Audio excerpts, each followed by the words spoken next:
चलें और हम परमेश्वर के वचन से निकालेंगे यूहन्ना की इंजील।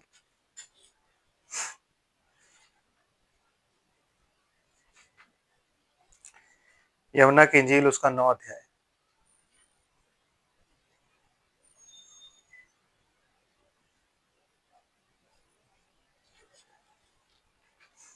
यूहन्ना की इंजील उसका 9 अध्याय और उसकी 13 आयत से आपके सामने पढ़ता हूँ।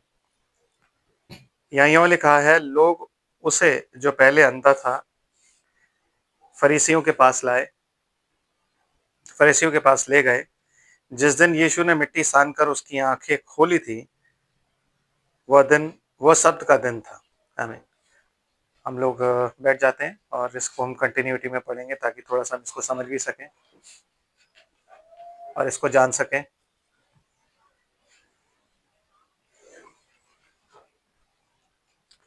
प्लीज सिस्टर कंटिन्यू कीजिए इसको।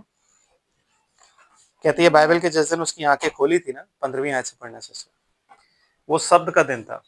तो यीशु ऐसे ऐसे काम कब करता था? शब्द के दिन में करता था। आमीन। यस देन फिर फरीसियों ने भी उससे पूछा कि उसकी आंखें किस रीति से खुल गईं। फरीसियों ने उससे पूछा उसकी आंखें किस रीति से खुल गई। फरीसी पूछ रहे हैं उससे। यस फिर क्या हुआ? उसने उनसे कहा, उसने मेरी आंखों पर मिट्टी लगाई, फिर मैंने धो लिया और अब देखता हूँ। इस पर कुछ फरीसी कहने लगे, ये मनुष्य परमेश्वर की ओर से नहीं, क्योंकि वह सबत का दिन नहीं मानता। सुनिए, वो चंगा कर रहा है, वो जन्म के अंधे को आंखें दे रहा है। और फरीसी क्या कह रहे हैं कि ये इंसान परमेश्वर की ओर से नहीं है। आमीन। क्यों? क्योंकि वो उनके ट्रेडिशन को फॉलो नहीं कर रहा, क्योंकि वो लोग शब्द के दिन का मतलब नहीं जानते। उन्हें नहीं पता कि शब्द के दिन का मतलब एक्चुअली क्या होता है। वो नहीं जानते कि शब्द का दिन खुदा ने किस चीज के लिए बनाया है। आमीन। तो पढ़ते हैं क्या लिखा है। यीशु मसीह उनको क्या जवाब देता है, क्या सारी बातें होती हैं। दूसरों ने कहा, पापी मनुष्य ऐसे चिन्ह कैसे दिखा सकता है? जी जी जी। अतः उनमें फूट पड़ गई। उन्होंने उस अंधे से फिर कहा, उसने तेरी आंखें खोली हैं, तू उसके विषय में क्या कहता है? उसने कहा, वह भविष्यद्वक्ता है। परंतु यहूदियों को विश्वास न हुआ कि वह अंधा था और अब देखता है। यहूदियों को विश्वास नहीं। पहली बात तो यहूदी यीशु मसीह को ना झूठा भविष्यद्वक्ता मानते थे। यहूदियों की नजर में, जो फरीसी थे उनकी नजर में यीशु मसीह कौन था? False prophet. आमीन। बिल्कुल वैसे ही जैसे आज तक भविष्यद्वक्ता होते आए थे ना, कि जब वो कुछ भी बोलते थे तो उनको क्या बोला जाता था कि ये इजराइल के सताने वाले हैं, क्योंकि वो उनके गलत कामों के खिलाफ बोलते थे। आमीन। तो ऐसे ही बोला जाता है। तो वो उसको भविष्यद्वक्ता भी नहीं मानते थे। तो क्या बोलते हैं उससे? दोबारा पूछ रहे हैं और फिर क्या कहते हैं? जब तक उन्होंने उसके जिसकी आंखें खुल गई थी माता पिता को बुलाकर उनसे ना पूछा, क्या ये तुम्हारा पुत्र है जिसे तुम कहते हो कि अंधा जन्मा था? अंधा जन्मा था मतलब वो एक ऐसा इंसान था जो अंधा ही जन्मा था, जन्म का अंधा। चलो जो अंधा वैसे हुआ होता उसको तो चंगा सब कर सकते थे, उसको तो चंगा किया जा सकता था, लेकिन कोई जन्म का अंधा हो, आमीन, जिसकी आंखें ही ना हो, जिसके आई बॉल्स ही ना हो, इसलिए यीशु मसीह ने उसकी आंखों पर मिट्टी सानी, आमीन, ताकि उसकी आंखें क्रिएट कर दी जाए। आमीन। समझ रहे हैं आप बात को? तो वो उनको ये बात हजम नहीं हो रही थी कि ऐसा कैसे हो सकता है, कि ये इंसान ऐसा कैसे कर सकता है जिसको हम क्या मानते हैं? झूठा प्रॉफिट। यस सिस्टर, फिर क्या हुआ? फिर अब वह कैसे देखता है? उसके माता पिता ने उत्तर दिया, हम तो जानते हैं कि ये हमारा पुत्र है और अंधा जन्मा था, परंतु हम ये नहीं जानते कि अब कैसे देखता है और न ये जानते हैं कि किसने इसकी आंखें खोली।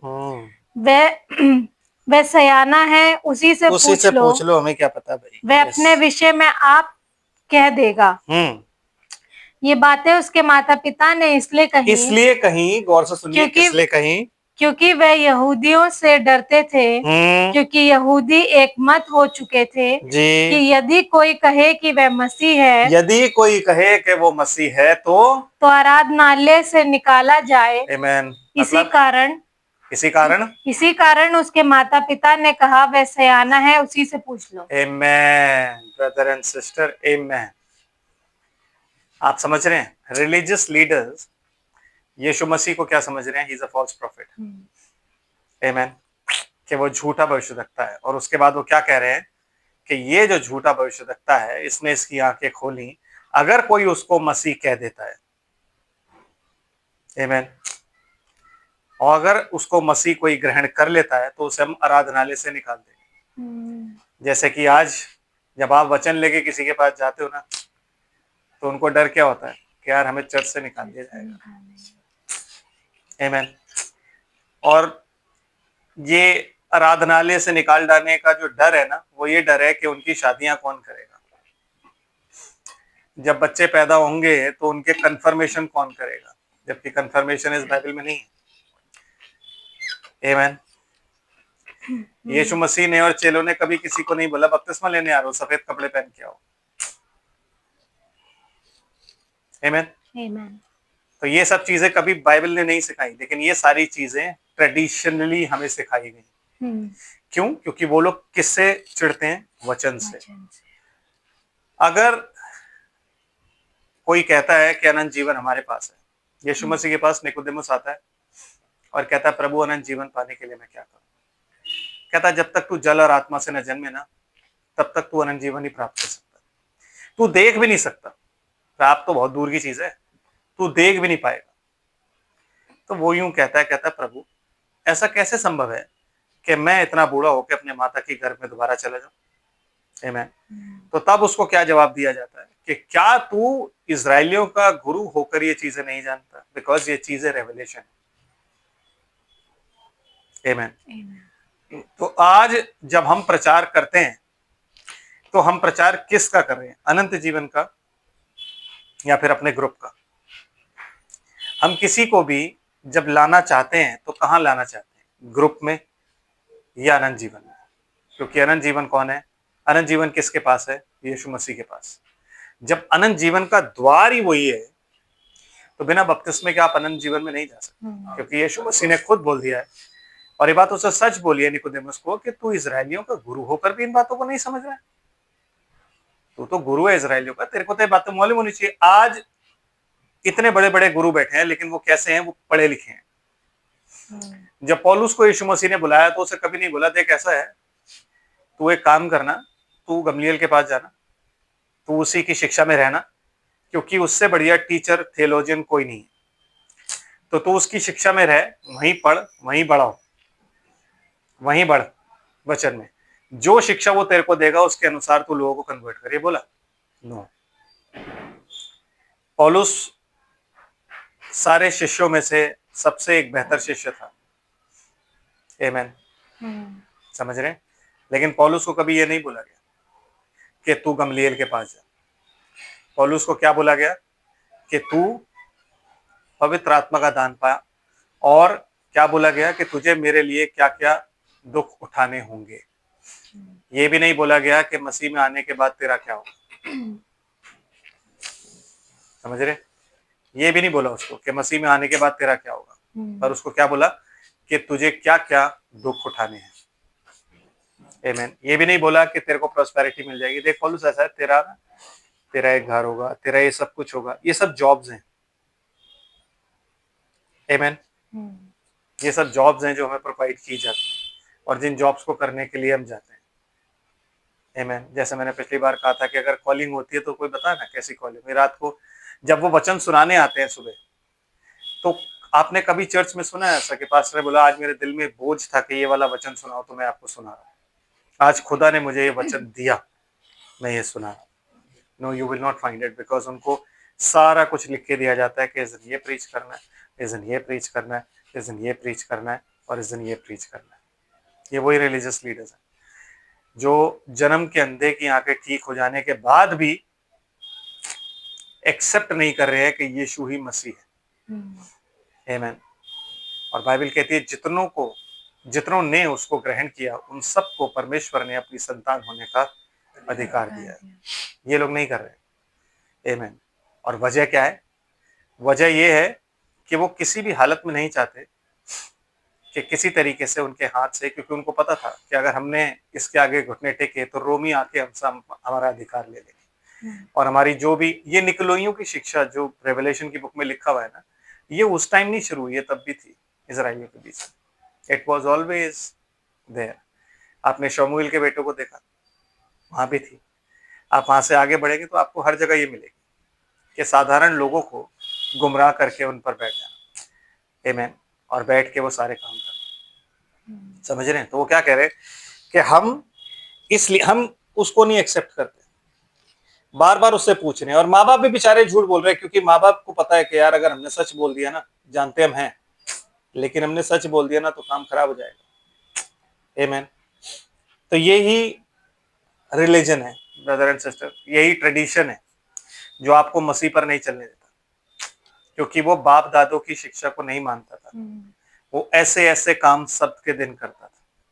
तो जब उससे पूछा तू ऐसे ऐसे काम सब के दिन क्यों करता है, कहता सब के दिन अगर तुम्हारा बैल गड्ढे में गिर जाए तो नहीं निकालोगे, तुम्हारा कोई गधा, कोई कुछ भी चीज आपकी खो जाए तो आप नहीं लोगे, आप ये सब काम नहीं करोगे, करोगे। आमीन। तो फिर मैं क्यों ना करूं? समझ रहे हो बात को? तो वो उसको क्यों नहीं समझ पाए, क्योंकि उनके पास रेवलेशन नहीं था और वो नहीं जानते थे कि वो क्या बातें करता है। अब आते हैं हम 23 अध्याय पे, ताकि मैं आपको बता सकूं। ये एक इंट्रोडक्शन था, जैसे कि आप जानो कि यीशु मसीह को उन्होंने क्यों ग्रहण नहीं किया और लोगों ने क्यों ग्रहण नहीं किया। इतने बड़े बड़े काम यीशु मसीह ने करे, तब भी लोगों ने उसको क्यों ग्रहण नहीं किया? क्योंकि सबको ये डर था कि अगर हम इसे ग्रहण करेंगे तो आराधनालय से निकाले जाएंगे, जैसा कि आज सच्चे और जीवित वचन को जब आप ग्रहण करके अगर आप क्वेश्चन करोगे ना, तो वो क्वेश्चन करने पर आपको आराधनालय से निकाल दिया जाएगा। क्योंकि जितने भी अधिकारी बैठे हुए हैं, they are not answerable to God, वो अपने सुपीरियर को आंसरेबल। आमीन। समझ रहे? जितने भी पाई साहब है वो किसको आंसरेबल है? जो उनके ऊपर होगा, बिशप, उनको। जितने भी फादर्स हैं वो किसको होंगे? कोई बिशप, कोई कार्डिनल, कोई आर्च बिशप, इन सबको वो लोग आंसरेबल होते हैं। आमीन। लेकिन जो सेवक खुदा की आत्मा से बुलाए जाते हैं वो आंसरेबल सिर्फ किसके हैं? खुदा के। वो हर किसी के लिए, हर एक मैसेज के लिए सिर्फ खुदा को ही अपना आंसरेबल देते हैं। मतलब वो जो खुदा ही उनसे पूछता है कि तूने क्यों किया, क्यों नहीं किया, क्या है क्या नहीं, तो वो खुदा को ही आंसरेबल होते हैं और किसी को नहीं। आमीन। पढ़ते मत्ती की इंजील 23 अध्याय। हमने कहाँ छोड़ा था? हमने छोड़ा था, हे अंधे अगुवो, तुम मच्छर को तो छान डालते हो परंतु ऊंट को निगल जाते हो। आमीन। तुम मच्छर को छान डालते हो, कि मच्छर तो तुम्हारा खून चूसता है ना, तो उसको तो तुम छान लेते हो, लेकिन ऊंट को तुम निगल जाते हो। आमीन। धनी लोगों की बात करता कि उनके लिए तुम सारी फैसिलिटीज देते हो, लेकिन बेचारे जो गरीब है ना, उनको तुम छान देते हो, उनको निकाल देते हो। आमीन। इसलिए तुम कौन हो? कपटी। समझ रहे बात को? जब हम एक ही चर्च में रहकर, जब हम एक ही जगह रहकर, जब हम एक ही वचन में होकर एक दूसरे से ये भेदभाव रखेंगे कि वो ज्यादा मेरे करीब है और वो ज्यादा मेरे दूर है, तो हम खुदा के नहीं होते। आमीन। क्योंकि खुदा ने अपनी देह में सबको ठहराया है। हम सब उसकी देह का पार्ट एंड पार्शल है कि नहीं? समझ रहे बात को? तो कोई भी हमारे लिए फेवरेट नहीं होता, नो फेवरेट। कोई भी भाई हमारे लिए फेवरेट नहीं है। इसीलिए हम सारे कौन है? भाई। कोई भी बड़ा और कोई भी छोटा नहीं है, इसलिए क्या है? भाई। तो अगर फेवरिज्म हम दिखाते हैं, दैट इज रॉन्ग। अगर हम एक को कुछ बोलते हैं और दूसरा उससे नाराज होता है कि आपने मेरे फेवर में बात नहीं करी और जो हम बोल रहे हैं वो सही है, दैट इज रॉन्ग। स्पिरिट ही गलत है। बाइबल कहती है कि जो भाइयों में डिवीजन लेके आए ना, वो आत्मा उसे पसंद नहीं है। 7 चीजें नहीं पसंद उसे, और 7 में से एक चीज क्या होती है? जो भाइयों में डिवीजन लेकर के आए। आमीन। और भाइयों में आज की डेट में डिवीजन कौन लाता है? Churches, denominations. खुदा कभी भी उनको अकेला अलग नहीं करना चाहता। खुदा हमेशा चाहता है कि ये लोग एक वचन में रहें। आमीन। क्यों? क्योंकि वो उसकी बॉडी है, यीशु मसीह की बॉडी है, यूनिवर्सल बॉडी ऑफ क्राइस्ट। सिर्फ कैथोलिक कह देने से आप यूनिवर्सल बॉडी नहीं हो जाओगे। नो, आप कभी भी नहीं हो सकते। आमीन। आपको यूनिवर्सल बॉडी ऑफ क्राइस्ट होने के लिए ना, इस वचन में आना पड़ेगा, तब आप यूनिवर्सल बॉडी ऑफ क्राइस्ट होते हो, तब आप उसका हिस्सा होते हो। क्यों चर्चेस को, क्यों कैथोलिक चर्च अपने आप को मदर चर्च कहता है और वो बाकी उसकी बेटियां हैं? वाई? जबकि यहाँ पर मैं तो पिता की संतान है, वो सब माँ की संतान क्यों है? आप समझ रहे हो? उनमें से कोई भी, अभी भी आप पढ़ लो, वो कहते हैं we are the mother church, और सब हम में से निकले। आमेन। लेकिन आप और मैं कौन है? हम वो लोग हैं जो खुदा में से निकले, फादर में से निकले। दैट इज वाई इजराइल जो है वो फादरलैंड कहलाता है। मेरे पीछे बड़ी प्रॉब्लम हो रही थी कि जी ऐसे ऐसे मोदी जी ने इंग्लिश गलत बोल दी, हमारा मदरलैंड उनका फादरलैंड। तो बेचारे जो बोल रहे थे मेरा मन हुआ नहीं चले, मेरे भाई वो गलत नहीं बोल रहे, इजराइल फादरलैंड ही होता है। इजराइल ही ऐसा नेशन है जो अपने लैंड को क्या बोलता है? फादरलैंड। बाकी सब क्या बोलते हैं? मदरलैंड। आमेन। समझ रहे हैं बात को? तो ये जितने भी हैं ये कौन है? माओ के बच्चे। और हम कौन है? बाप के बच्चे। हम बाप से पैदा है, हमें बाप का सीड है। इन सब में किसका सीड है? माँ का सीड है। आमेन। उस माँ को भी हम देखेंगे। अभी तो हम यीशु मसीह तक हैं, यहाँ से जब आगे चलेंगे तो सारा देखेंगे। आमेन। कि ये रिलीजन कैसे आपको डिवाइड करता है, ये कैसे आपको परमेश्वर के ओरिजिनल वचन से दूर रखता है। आमेन। सिस्टर थोड़ा सा आगे पढ़िए, 25वीं आयत क्या कहती है? हे कपटी शास्त्रियों और फरीसियों, तुम पर हाय, तुम कटोरे और थाली को ऊपर ऊपर से तो मांजते हो, परंतु वे भीतर अंधेर और असंयम से भरे हुए हैं। मतलब ये है कि कोई भी मेंबर है, हम लोग जो प्रचार करते हैं वो प्रचार क्या है? धर्मीकरण, पवित्रकरण और पवित्र आत्मा, शुद्धिकरण और पवित्र आत्मा का बपतिस्मा, justification, sanctification and baptism of holy ghost. तो जब आप यीशु मसीह के नाम में बपतिस्मा लेते हो तो आपको धर्मी ठहराता है, एंड यू आर जस्टिफाइड, वो आपको एक्सेप्ट करता है। उसके बाद जो आपकी सेकंड स्टेज होती है वो क्या होती है? Sanctification. He sanctifies you by the word of God. वो उस जल से जो परमेश्वर का वचन है उससे आपको अंदर से साफ करता है। यीशु मसीह कहता है कि कुछ भी जो बाहर से जाता है वो मनुष्य को अशुद्ध नहीं करता। अशुद्ध क्या करता है? जो अंदर से आता है। तो हमें अपने आप को अगर शुद्ध करना है तो हमें अंदर से सफाई करनी है, बाहर से नहीं। आमेन। लेकिन ये कवरिंग हमें क्या सिखाती है? कि हमें बाहर से साफ दिखना चाहिए, अंदर जैसा मर्जी। मैंने इसीलिए बोला सफेद कपड़े। किसने आपको बताया कि सफेद कपड़े पहन के आपका फर्स्ट होली कम्युनियन हुआ और कंफर्म? पहली बात तो फर्स्ट होली कम्युनियन कोई चीज नहीं होती और कंफर्मेशन कोई चीज नहीं होती, बाइबल में है ही नहीं। दूसरी बात, सफेद कपड़े पहना के आप बच्चों को जब आगे लेके आते हो क्या शो करना चाहते हो? आमेन।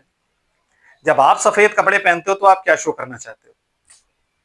वो शो करते हैं purity, but purity outer side, अंदर असंयम से भरे में, अंदर गंदगियों से भरे में। आमेन। वो कभी किसी को चर्च में ये नहीं सिखाते कि तुम अंदर से साफ हो। वो कहते हैं तुम जैसे हो वैसे आ जाओ, और परमेश्वर जो है वो तो हृदय का देखने वाला है। God sees the heart. लेकिन उन्होंने कभी नहीं बताया yes God sees the heart, तो जो कुछ मन में है वही बाहर आएगा। आमेन। तो अगर खुदा हार्ट भी देखता है, अगर दिल भी देखता है, तो दिल में जो कुछ होगा वो सब बाहर आएगा, है कि नहीं? तो जितने बच्चों का कंफर्मेशन हुआ उनके घर पे पार्टीज भी होती है ना, और उस पार्टी में शाम को शराब भी पी जाती है और बोला जाता है आज मेरा बच्चा ईसाई बन गया, है ना? यस। क्योंकि आपने बिना किसी वार्निंग के अपने घर में से बच्चे उठा के उनको दे दिए और वो उन्हें क्या बना रहे हैं? नादाब और अबीहू, और आपको पता ही नहीं। क्योंकि बाइबल कहती है हम में से एक क्या है? याजकीय समाज। We are called out people. Church कौन होता है? Called out people. बुलाया कहां से है? बुलाया कहां से? क्योंकि चर्च अगर कॉल्ड आउट है, बुलाए हुए लोग हैं, तो आपको कहां से बुलाया? मुझे कहां से बुलाया? कहीं ना कहीं से तो बुलाया होगा। तो अगर हम कॉल्ड आउट पीपल है तो परमेश्वर क्यों कहता है कि हे मेरे लोगों उसमें से निकलो कि कहीं तुम उसके पापों में भागी ना हो जाओ? कौन? वही औरत जो अपने आप को क्या कहती है कि मैं विधवा नहीं हूं, मैं रानी हूं, जो पूरे वर्ल्ड पर रूल करती है। आमेन। वो कहता है उनमें से, उसमें से निकलो, कहीं उसके पापों में तुम शामिल ना हो जाओ। और हम आंख बंद करके, आंख मूंद के, हमें यह बोला जाता है यू शैल नॉट डाई। क्यों कह रहा है सांप के बच्चे? मालूम है आपको? बार बार सांप के बच्चों क्यों बोलता है? एक ही स्लोगन है, यू शैल नॉट डाई। तुम ये सारी चीजें जो हम तुम्हें बता रहे हैं अपने चर्च के रूल्स के हिसाब से, ये सब करते रहो, यू शैल नॉट डाई। जो चीज हवा को बोली थी वही चीज हर जगह बोली जा रही है। तुम उन लोगों की बात मत सुनो, क्यों? क्योंकि वो लोग तो बेकार लोग हैं। वो तुम्हें कहते हैं कि तुम शराब मत पियो, वो तुम्हें कहते हैं तुम सिगरेट मत पियो, वो तुम्हें कहते हैं कि तुम्हारी लड़कियां जीन्स ना पहने, टॉप्स ना पहने, लड़कों के कपड़े ना पहने, लड़कियों के कपड़े पहने। वो कहते हैं कि तुम्हारे लड़के अय्याश नहीं होने चाहिए, तुम्हारे लड़के प्रभु में होने चाहिए, क्योंकि बाइबल कहती है, हे जवान अपनी जवानी के दिनों में अपने कर्ता को याद रख, वरना ये जान रख कि जब तू बूढ़ा हो जाएगा ना तो पूरा पलटा लेगा। आमीन। लेकिन वो ये सब चीजें आपको नहीं बताते। वो कहता है, वो लोग वही सिखाते हैं, वो लोग बेवकूफ लोग हैं, वो लोग बड़े ऐसे ऑर्थोडॉक्स बोलते हैं। हमसे ज्यादा ऑर्थोडॉक्स तो खुदा है कि नहीं है कि नहीं? कहता है 70 लोग, उन 70 पुर्नियों को मेरे पास लाना, वो मेरे साथ लंच करेंगे आज, है? तो जब वो 70 लोग पहाड़ पे आ गए ना, तो उसके नीचे पता क्या लिखा हुआ है? खुदा ने उनको किसी को मारा नहीं, उन पे हाथ नहीं रखा। क्यों? क्योंकि वो शुद्ध होके आए थे। मूसा को भी ऊपर जाने के लिए 7 दिन लगते थे। जब खुदा ने कहा तू ऊपर आ जा और इन लोग को बोलिए नीचे जाए, तो मूसा ऊपर गया और 7 दिन तक इंतजार करता रहा। तब परमेश्वर ने बादल में से उसको चोटी पर बुलाया कि तू आ जा। 7 दिन तक मूसा इंतजार कर रहा था, जो कि परमेश्वर की हुजूरी में हमेशा रहता था, वो इंतजार कर रहा था। इतना पवित्र खुदा है। नदाब और अबीहू का टाइम में वो कहता तुमने मुझे पवित्र नहीं ठहराया। और यहाँ लोग क्या कहते हैं बाहर से, आप दिखने में अच्छे होने चाहिए, आप जितने पास्टर के करीब होगे ना, है ना, आप जितने पास्टर के करीब, जितने भाई साहब के करीब होगे ना, आपकी इमेज चर्च में उतनी अच्छी होगी। क्योंकि फादर हमें जानते हैं। अच्छा, फादर आपको जानते हैं? देखो हम तो बहुत खराब थे, सच बता रहा हूँ। एक बार हम चर्च गए, हमारे किसी कजन की शादी थी, तो क्वायर के लिए हमें बुलाया गया, हम और सारे हमारे कजन थे। तो हमसे पूछा गया ये गाना आता है? हमने कहा नहीं। वो गाना आता है? हमने कहा नहीं। कहता तुम करते क्या हो चर्च में आके? हमने कहा हम तो हाजिरी लगा के चले जाते। वहां से खुदा निकाल के लाया गया। आमीन। वहां से निकाल के लाया। हम धर्मी नहीं थे। ये सबके सामने, कजन के सामने उन्होंने बोला फादर ने कि कुछ आता है, क्रिश्चियन ही हो ना? मैंने कहा जी हमें तो गाने नहीं आते, बिकॉज हम गानों के लिए रुकते ही नहीं थे, हम पीछे बैठते थे। ब्रदर, जब आप अधर्मी होते हो ना, तब खुदा आपको अपने पास लाता है। धर्मियों को तो नहीं बचाने आया, वो बाइबल में लिखा हुआ है। तो आप ऑलरेडी धर्मी हो, तो आपको क्या बचाएगा? और धर्मी क्या होता है? धर्मी वो नहीं होता जो धर्म के काम करता है। नो नो, जो परमेश्वर के वचन पर विश्वास करता है। हम सबको ये बताया जाता है कि आप अगर आज चर्च में मर गए हो, अगर चर्च ने आपको मट्टी दी, अगर भाई साहब, फादर, कोई भी आके आपको मट्टी दे रहा है, तो लास्ट डे आप जीवित रहोगे। ये वचन ना पढ़ने की वजह से हमें पता ही नहीं है कि वो आखिरी दिन जिसकी हम वेट कर रहे हैं, आमीन, वो कभी नहीं आएगा। और वो जब आएगा तो वो जजमेंट डे होगा। मार्टिन लूथर से पहले अगर आप कहते ना खुदा को कि खुदा हमें तो पता नहीं था, हमारे पास वचन नहीं था, तो खुदा कहता चलो बात सही कह रहे हैं, वचन नहीं है, जो कुछ आत्मा बोलता है वो लोग ये सुनते थे। लेकिन उसने मार्टिन लूथर को क्यों भेजा? क्योंकि जिस तरीके से डिसेप्शन चल रहा था ना, खुदा को वो ब्रेक करना था। वही निम्रोद वाला हाल हो रहा था, और वो चीज खुदा को ब्रेक करनी थी। क्यों? क्योंकि खुदा ने जब देखा कि यार ऐसे तो ये लोग बाइबल ही नहीं पढ़ने देंगे, जो बाइबल ट्रांसलेट करता है उसे मार देते हैं, जो प्रिंट करना चाहता है उसे मार देते हैं, तो मार्टिन लूथर उसने खड़ा किया। और मार्टिन लूथर को उसने कहां पे बड़ा किया? उसी चर्च में। जैसे मूसा कहां पे बड़ा हुआ? फिरौन के घर में, क्योंकि वो सारी चीजें वहां की जानता था। मार्टिन लूथर भी सारी चीजें जानता था। लेकिन जब उसको बाइबल पढ़ना, क्योंकि फादर्स को बाइबल पढ़ना, जब उसने बाइबल पढ़ी और पढ़ के जब ये बात समझ में उसको आई, और तो उसने जाके जब विद्रोह किया, उस विद्रोह के खिलाफ कोई भी नहीं बोल पाया। क्यों? क्योंकि परमेश्वर उसके साथ था। और उसने क्या किया? उसका सबसे बड़ा हथियार क्या था? उसने बाइबल छपवाई और हर जगह बंटवा दी। आमीन। आज उन्हीं बाइबल्स को हमें ये सिखाया जाता है कि ऑल्टर पे रख दो, कैंडल लगा लो, तो शाम को जला लिया करो। है ना? ये हर जगह है, आपको पता है, ये हर जगह है। हम बड़े ब्लेसेड रहे कि जब हम डिनोमिनेशन में भी थे ना, तो हमारा एक ऐसा पास्टर होता था जो मैं कहता रात को तुम सारे बैठ के दुआ करोगे। आमीन। हमें तब बड़ा बुरा लगता था कि क्या यार रात को दुआ करनी है, रात को काय के लिए दुआ करनी है, लेकिन वो जबरदस्ती करवाता था। और वो पूछता था वो विजिट भी करता था, वो पूछता भी था, करी। आमेन। समझ रहे हैं आप? लेकिन आज के युग में जो कुछ भी पाया जाता है उसमें आपको कभी नहीं बोला जाता कि आप ऐसे ऑल्टर लगाओ, आप ये करो, आप वो करो। चेक नहीं किया जाता यूथ। हम क्यों बर्बाद हैं? क्यों बाइबल कहती है कि देख मैं बाहर खड़ा हुआ खटखटाता हूं, यदि कोई द्वार खोले मैं अंदर आके उसके साथ भोजन करूंगा? क्यों कहता है? क्योंकि हमारा जो यूथ है, हम लोग जो है, हमें ये नहीं बताया गया कि कोई पर्सनल रिलेशनशिप भी होता है। तो माँ बाप जब भाई साहब को या फादर को मिलते तो बताते कि हमारा बेटा, खुदा की बहुत आशीष है, बेटा एक एमएनसी में लगा हुआ है, बड़े हाई रैंक पर है और बड़ा ये कमा रहा है, 2 गाड़ियां हैं, फलाना है, ढिमकाना है, बहुत बड़ा घर है, कोठी है हमारी, और ऐसे हमारा फ्लैट। तो बड़ा खुश हो जाते हैं। देखा? आमेन। जबकि बाइबल आपको क्या कहती है? जो प्रभु में भक्ति के साथ जीवन बिताना चाहेंगे वो सताए जाएंगे, है ना? आपका वो सताव नहीं होना। और जब सताव होता है तो आप कहते हैं यार ये क्या बकवास है। क्यों? क्योंकि आपने बाइबल नहीं पढ़ी। अगर आप सच्चे वचन में आते हो और सच्चे वचन में आके जब आप बात करते हो, आमेन, और सच्चे वचन में आके जब आप उसको प्रीच करते हो, जो कुछ भी आप बोलते हो, और उससे जब लोगों पर, क्या यीशु मसीह ने नहीं बोला कि बीज अलग अलग जमीनों पर गिरे? वचन की खातिर जब तुम्हारे ऊपर कोई विपत्ति आती है तो क्या होता है?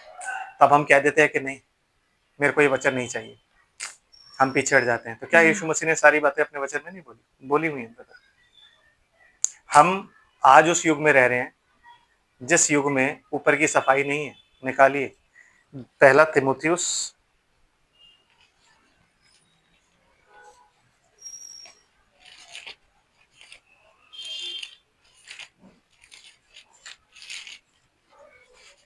नहीं, दूसरा तीमुथियुस 3 अध्याय, Amen. पहली आयत से।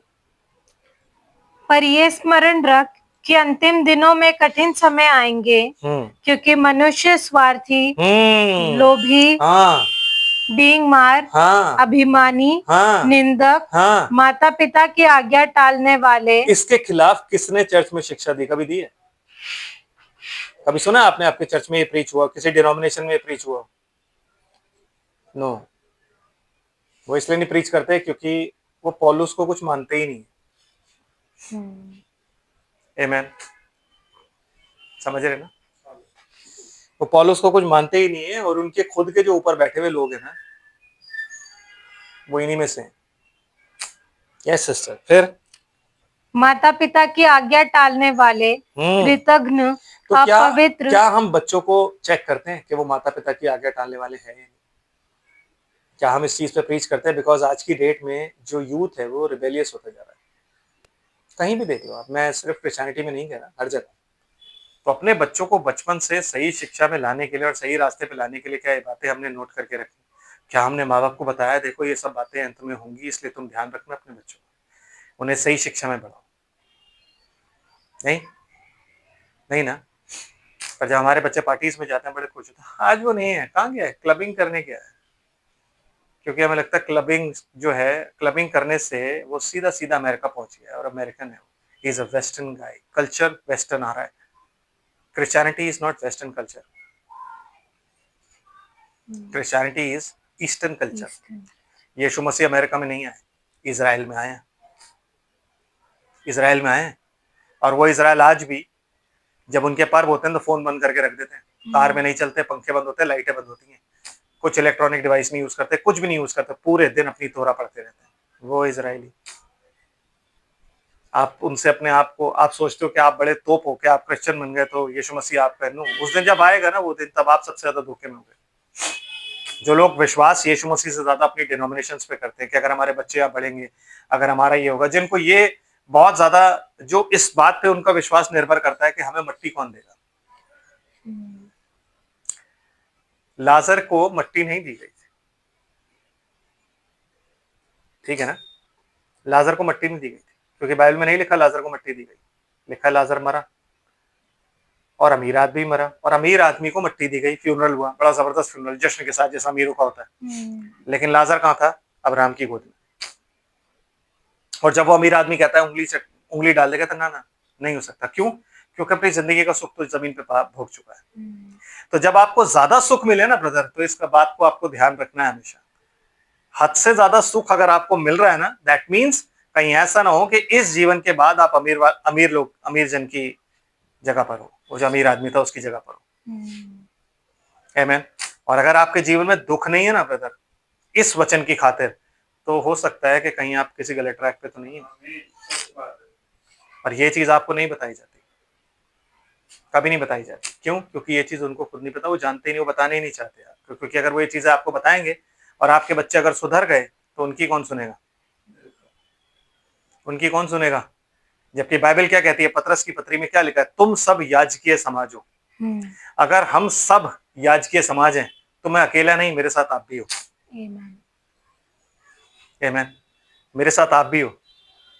लेकिन हमारा भरोसा किस पर है? हमारा भरोसा रहता है उस ग्रुप पर, उस ऑर्गेनाइजेशन पर, उस डिनोमिनेशन पर जो हमें कहती है, जिसने हमें बचपन से विश्वास दिलाया है कि तुम हमारे साथ बने रहो, हम तुम्हें स्वर्ग पहुंचाएंगे। नहीं ब्रदर, यीशु मसीह ही स्वर्ग पहुंचाएगा।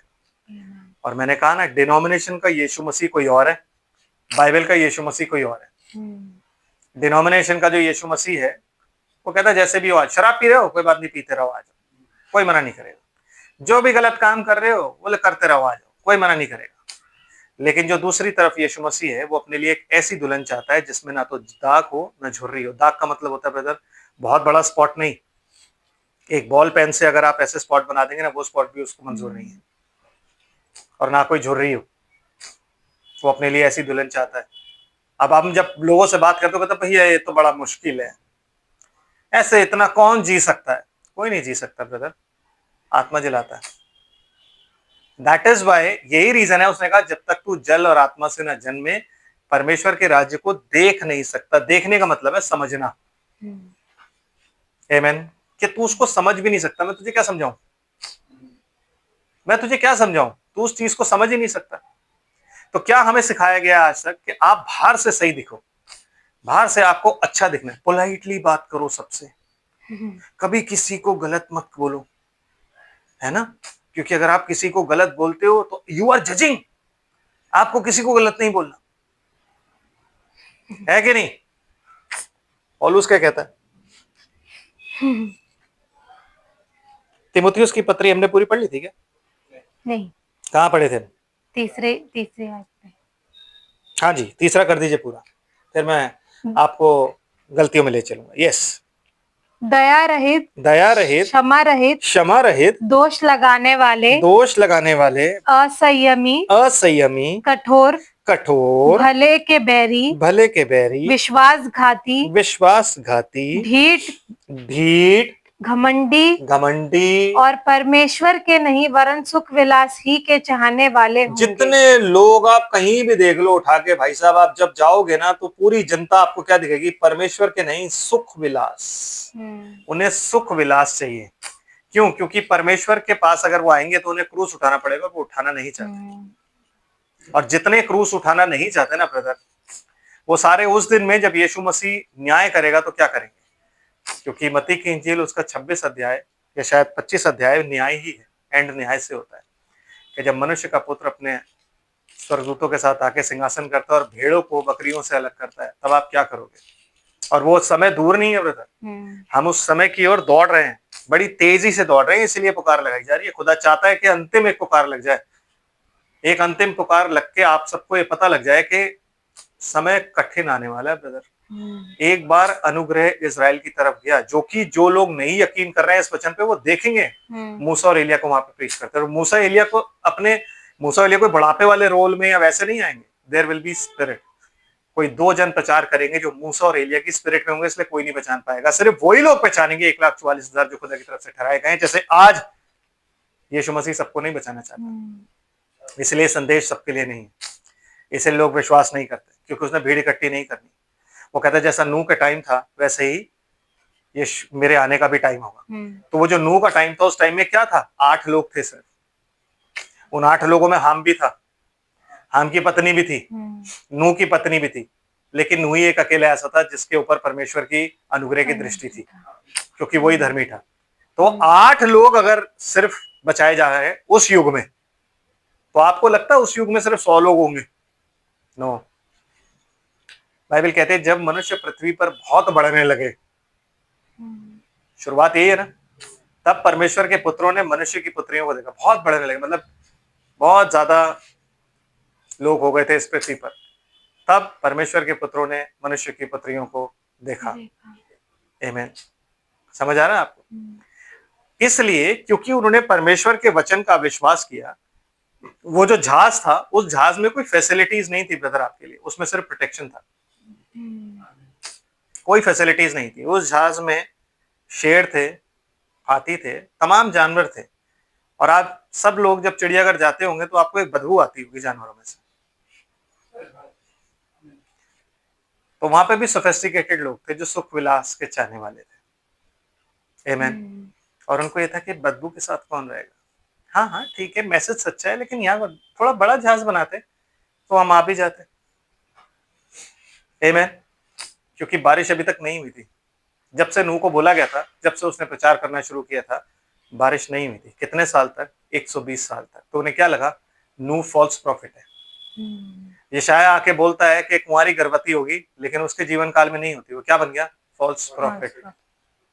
यीशु मसीह ने आके जो कुछ भी किया, उनको लगा ये व्यवस्था के खिलाफ करो, क्या बन गया? False prophet. पौलुस ने आके उनके सारी रीति और रिवाजों के खिलाफ बोला, तो वो क्या बन गया? False apostle. कि वो तो यीशु मसीह का अपोस्टल नहीं था, वो तो खुद ही शुरू हो गया था। आप समझ रहे हैं? ये वजह थी। आज वही चीज विलियम ब्रनम जब आए और उन्होंने जब मैसेज प्रीच किया, तो यही बोला गया, ही बिकेम फॉल्स प्रॉफिट। आमीन। जबकि अगर आप उनके बारे में पढ़ोगे ना ब्रदर, टेस्टिमनीज जब सुनोगे ना, तो आपके रोंगटे खड़े हो जाएंगे। ऐसी टेस्टिमनीज है जो लोगों ने दी है, उन्होंने नहीं दी, जो लोगों ने दी है, वो टेस्टिमनी जब आप सुनोगे तो आपके रोंगटे खड़े हो जाएंगे। लेकिन अब आप क्या बोलोगे? नहीं भाई, झूठे भविष्यद्वक्ता, लिखा है चिन्ह और अद्भुत काम, तो वो इंसान के चिन्ह और अद्भुत काम चलो ठीक है, लेकिन जो उसने प्रचारा, क्या वो इस वचन के साथ था? कैथोलिक चर्च के खिलाफ, डिनोमिनेशन के खिलाफ, औरतों के लंबे बालों के लिए उसने बोला। क्यों चर्चेस में अनाउंस नहीं होता? क्यों चर्चेस लोग बोलते नहीं है? चर्च में लोग बोलते क्यों नहीं है कि औरतें लंबे बाल रखे? क्यों? क्योंकि पौलुस ने कहा है कि औरतें बाल नहीं कटवा सकती, अगर वो कटवाती है तो मुंडी होने के बराबर है। क्यों नहीं बोला? क्यों नहीं वो बोलते कि औरतें आदमी के कपड़े ना पहने, उन्हें ज्यादा गहने, ज्यादा सब कुछ, बहुत चीजें नहीं पहननी? क्यों? क्योंकि पतरस ने बोला। क्यों? क्योंकि ब्रदर अगर ये सब चीजें बोली जाएगी ना, चर्च खाली पड़ जाएंगे और वो सारे लोग हमारे पास आ जाएंगे। आमीन। यीशु मसीह ने एक दृष्टांत दिया था कि एक राजा ने अपने बेटे का भोज किया, ब्याह का भोज, अपने दासों को भेजा। तो जो बारी के किसान थे, उन्होंने क्या किया? किसी का सर फोड़ दिया, किसी को बेइज्जत किया, किसी को मारा और किसी को जान से मार दिया। तो फिर राजा ने कहा चलो मैं अपने पुत्र को ही भेजता हूँ। तो उसने अपने पुत्र को भेजा। तो जब उसने पुत्र को भेजा, तो ब्यारी के जो किसान थे, उन्होंने क्या बोला? ब्यारी कह रहा हूँ, जो बारी के किसान थे, उन्होंने क्या बोला? ये तो पुत्र है, आओ इसे ही मार दें और मिरास हमारी हो जाए। है कि नहीं? वो जानते थे। आज भी सब जानते हैं, ऐसा नहीं है नहीं जानते, नो ब्रदर, जानते हैं, लेकिन वो कर नहीं सकते, क्योंकि अगर उन्होंने किया तो उनको नौकरी से निकाल दिया जाएगा। अगर उन्होंने किया तो लोग उन्हें छोड़ के चले जाएंगे। अगर उन्होंने किया तो बिशप, कार्डिनल, जितने भी लोग हैं, ये सब उनको छोड़ देंगे। क्यों? क्योंकि वो सच्चे वचन पर आ जाएंगे, और कोई भी सच्चा वचन ऑर्गेनाइज नहीं कर सकते आप। You can not. यीशु मसीह ने कभी नहीं बोला तुम एक काम करना, चेलों को कभी नहीं बोला देखो अब मैं जा रहा हूं और तुमने जाना है, अब जाके फरीसियों से तुम शिक्षा लो और उसके बाद तुम प्रचार करना शुरू करना है, जब वो तुम्हें पूरी शिक्षा। स्कूल ऑफ एजुकेशन, जिसका प्रिंसिपल, जिसका डीन गमलिएल था, उसने नहीं बोला कि वहां जाके तुम शिक्षा लो। नो, ही सेड तब तक रुके रहना जब तक स्वर्ग से सामर्थ ना पाओ, क्योंकि बड़ा जरूरी है। परमेश्वर आत्मा, जो परमेश्वर आत्मा है, उसकी बातों को जानने के लिए आपको आत्मा में ही आना पड़ता है। इसलिए यूहन्ना प्रकाशित वाक्यों को क्या कहता है? मैं आत्मा में आ गया, प्रभु के दिन में आत्मा में आ गया। अब देखो कितने कंफ्यूज है। प्रभु के दिन को क्या बोलते? संडे को वो आत्मा में आ गया, क्योंकि प्रभु का दिन संडे होता है। यू से सेवेंथ डे इज संडे, क्यों? क्योंकि आपको सिखाया गया।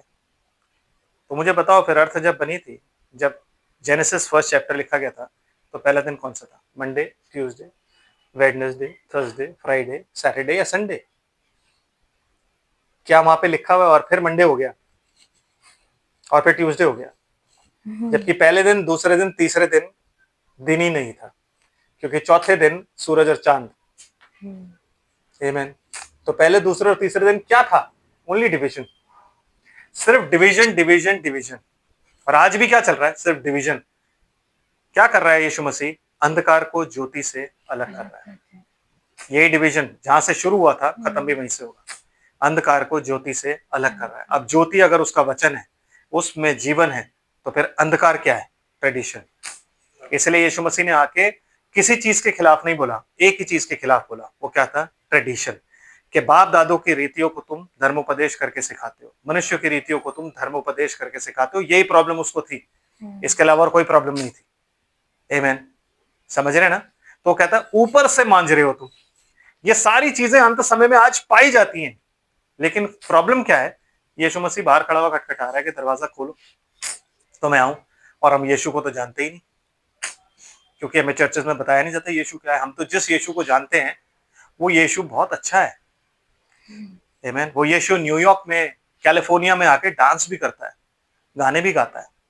क्या सीरीज है भाई, तू वो देख यार, जो सीरीज आ रही है, वो जो सीरीज आ रही है, वो जो मूवी आ रही है, उसमें देख यीशु मसीह कैलिफोर्निया में यूथ को कैसे लाता है डांस करके, और ऐसे ऐसे लाता है यीशु मसीह। और लोग क्योंकि यीशु मसीह को ही नहीं जानते, तो वो सीरीज को एक्सेप्ट कर रहे हैं। जो कुछ भी गलत मलत दिखा रहा है, एक्सेप्ट कर रहे हो।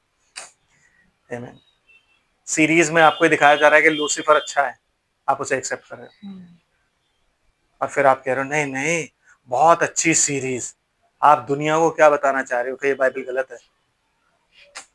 आप बताना चाह रहे हो कि वो सीरीज आप चलने दे रहे हो कि लूसीफर में जो है वो धोखे से, वो ऐसा, वो वैसा, वो भी खुदा का बेटा था? कहाँ लिखा है बाइबल में? कहाँ लिखा है वो खुदा का बेटा था? कहता है एंजल को, मैंने किस एंजल को बोला आज तू मुझसे उत्पन्न हुआ? किसी को नहीं, पुत्र को बोला है। यस। अगर वो बेटा होता ना खुदा का, तो कभी विद्रोह नहीं करता, क्योंकि सारा कुछ उसका था। आमीन। उसने विद्रोह क्यों किया? क्योंकि वो एंजल था, वहां तक नहीं पहुंच पा रहा था जहां मसीह था। उसे वहां पहुंचना था, क्योंकि ना तो किसी फरिश्ते ने आज तक कभी खुदा को देखा है और ना ही कभी देखेगा, सिर्फ मसीह ने देखा है। सबकी आंखें तो बंद रहती हैं, घोर अंधकार से अपने आप को छुपाए रखता है ताकि हम ना मर जाएं। सिस्टर जी, हो गया पूरा? 5 नहीं, हाँ, तिमोथियुस पढ़ रहे थे ना 3 अध्याय जी। वे भक्ति का भेष तो धरेंगे, हाँ, पर उसकी शक्ति को ना मानेंगे। मतलब ये वही लोग हैं जिनको अंदर से साफ नहीं किया गया, ऊपर से साफ किया है। तो वो भक्ति का देश, वो तो कहेंगे नहीं नहीं, हम तो खुदा को मानते हैं, हम भी तो यीशु मसीह को मानते हैं, हम भी ये हैं। लेकिन जब रेवलेशन की शक्ति क्या होती है? रेवलेशन परमेश्वर का भुजबल पर किसने, परमेश्वर का भुजबल किस पर प्रकट हुआ? प्रकट हुआ मतलब रिवील। और परमेश्वर का भुजबल कौन है? यीशु मसीह, क्योंकि वो उसके दाहिने हाथ है, तो ही इज द आर्म। तो वो किस पे रिवील हुई? किस पे वो रिवील हुआ? वो रिवील होता है हमेशा। आमीन। उसका किसने? तो ये वही लोग हैं। नहीं नहीं, जहां रेवलेशन की बात कर, ये उस कॉन्टेक्स्ट में लिखा हुआ है और ये इस कॉन्टेक्स्ट में है। कहती है बाइबल पेड़ अपने फलों से ही पहचाना जाता है। यस सिस्टर जी। ऐसों से परे रहना, ऐसों से हमें परे रहना। फिर लोग कहते हैं कि यार तुम एंड टाइम बिलीवर्स परे क्यों रहते हो? क्योंकि बाइबल में लिखा है कि ध्यान रखो, बुरी संगति अच्छे चरित्र को खराब कर देती है। आमीन। तो जो मिस्र एक बार तुम छोड़ आए हो ना, उसमें वापस लौट के मत जाना। जितनी भी जनता पाई जाती है ना, सब मिस्र की गुलामी में, सब, क्योंकि वो खुदा को नहीं जानती। आमीन। यस सिस्टर जी। फिर इन्हीं में से वे लोग हैं जो घरों में दबे पांव घुस आते हैं। ओके, बस यहाँ खत्म करते हैं, यहाँ खत्म करते हैं। तो हमें क्या सिखाया जाता है? हमें सिखाया जाता है कि हम किसी को बुरा ना बोले और किसी को जज ना करें। तो गलतियों की पत्री निकालते हैं, उसका पहला अध्याय और 6 आयत से पढ़ते हैं। क्या लिखा हुआ है?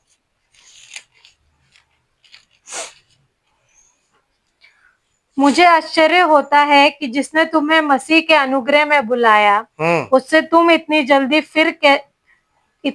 फिर कर और ही प्रकार के सुसमाचार की ओर झुकने लगे। और ही सुसमाचार, ये आज से नहीं चल रहा है, तब से चल रहा था ब्रदर। यस, और परंतु वह दूसरा समाचार है ही नहीं।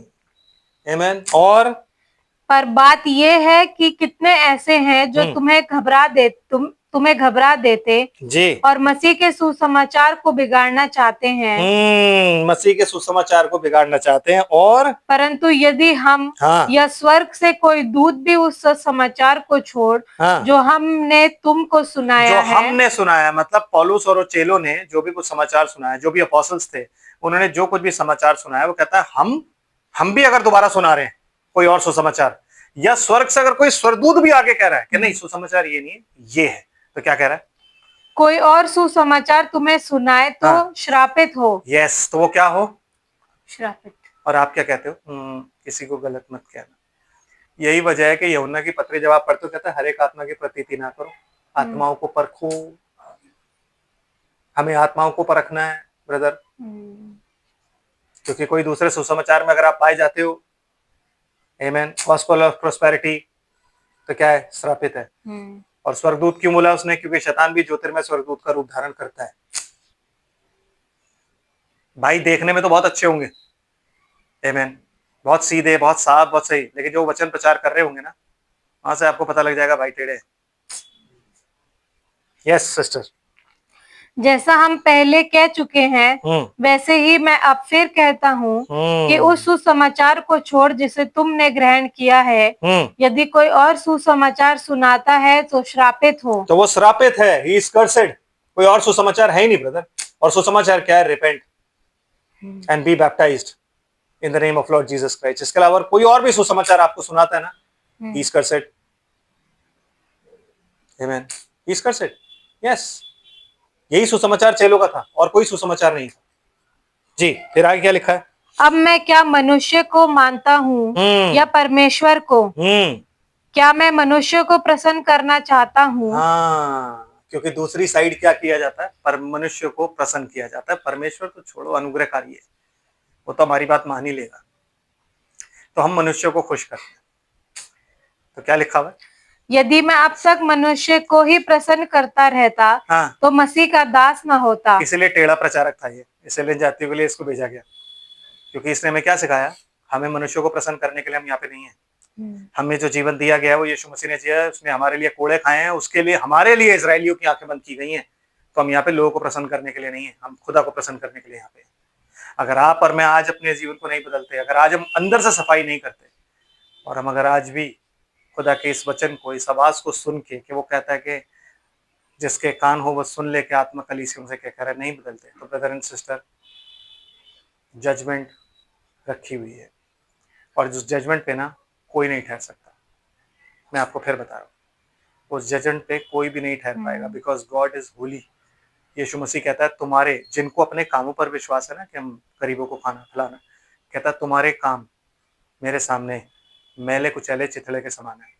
आप जितने भी बड़े काम कर लो, वहां पे वो आपका जब न्याय करेगा तो इस वचन से ही करेगा। प्रभु आप सबको आशीष और बरकत दे। यहाँ से आगे हम चलेंगे ऑन संडे। प्रार्थना करते हैं। स्वर्ग और पृथ्वी के मालिक, तेरा धन्यवाद करते हैं तेरी सारी आशीष और बरकतों के लिए मेरे परमेश्वर। तेरे अनुग्रह, तेरी दया, तेरी करुणा के लिए धन्यवाद है। आज की शाम के लिए धन्यवाद है। तेरा ही वचन बोला गया प्रभु, तेरी आत्मा में होके बोला गया है। उन्हें देख के मेरे प्रभु, जिनके कान हो वो सुन ले के आत्मा कलीसियों से क्या कहता है, और ये वचन उनके हृदय में प्रवेश करे, 100 गुना फल लाए प्रभु। मेरे पिता परमेश्वर, जितने अनंत जीवन के लिए ठहराए गए हैं वो तुझे रिसीव करे, और पिता तेरे वचन की अहमियत जाने प्रभु, क्योंकि तूने हमें दिया है प्रभु। ये तेरी ऑटोबायोग्राफी है, इसको पढ़े और जाने कि हमारा खुदा एक्चुअली है क्या। पिता मैं तेरे हाथों में सबको सपोर्ट करता हूँ, सबका तू मददगार हो। सबको ब्लेस कर मेरे प्रभु जी, तेरी अनुग्रह की दृष्टि बनी रहे। अगर किसी के जहन में कोई प्रार्थना है तो प्रभु तेरी वेदी पर है। प्रभु यीशु मसीह के नाम में तो उस प्रार्थना को सुन के जवाब देना प्रभु, ताकि खुदा उनका भरोसा तुझ पर रहे प्रभु जी। और मेरे पिता वो जाने कि खुदा आज भी जिंदा है और दुआओं को सुनता है। हर एक आशीष के लिए तेरा धन्यवाद करते हैं मेरे खुदावन। जो बीमार है तो उन्हें चंगा कर मेरे प्रभु जी। जो मेरे प्रभु किसी परेशानी में है उनकी सुधि ले मेरे प्रभु, और उनका मददगार हो। सारी आशीषों के लिए तेरा कोटि कोटि धन्यवाद करते हैं। तो दुआओं को सुनने वाला परमेश्वर है, इन दुआओं पर तेरे कान लगे रहे। जब यहाँ से जुदा होते हैं तो आत्मा में एक ही रहे, शरीर में जुदा हो प्रभु। जब वापस जाते हैं बच्चे लोग मेरे प्रभु, तेरा दूध छावनी किए रहे, सही सलामत घर को पहुंचे। तेरे नाम का धन्यवाद करें। तेरा अनुग्रह इन सब पर बना रहे, आशीषित कर, अपनी पनाह हिफाजत में रख, अपने अनुग्रह में प्रभु यीशु मसीह के नाम में पढ़ा। हम क्या मांगे, सब कुछ तेरे हाथों में सुपुर्द करते हैं। हर घर परिवार संपत्ति रोजगार तेरे अनुग्रह के बारे में हो, तेरा दूध छावनी किए रहे। जो बाद में सुनेंगे बहुत आयत से उन्हें ब्लेस करना, तेरी ब्लेसिंग सबके साथ बनी रहे, ताकि जब हम संडे को मिले तो मेरे परमेश्वर हमारे मन में धन्यवाद की भेंटें हों और हमारे मन में प्रभु जी गवाहियां हों। हर एक आशीष के लिए तेरा कोटि कोटि धन्यवाद करते हैं। हर घर परिवार संपत्ति रोजगार तेरे अनुग्रह के बारे में हो, तेरा दूध छावनी किए रहे प्रभु। सबके जीवन तेरी अनुग्रह रूपी गठरी में बंधे रहे, तेरा दूध छावनी किए रहे। सबका तू रक्षक और मुहाफिज हो। मेरे पिता परमेश्वर, अपनी इस प्रार्थना को, अपने आप को, चर्च परिवार को तेरे हाथों में ही सुपुर्द करते हुए मांगते चढ़ाते हैं। आपके प्यारे बेटे यीशु मसीह के बहुत मीठे नाम में दया से आप इसे सुने और ग्रहण करें।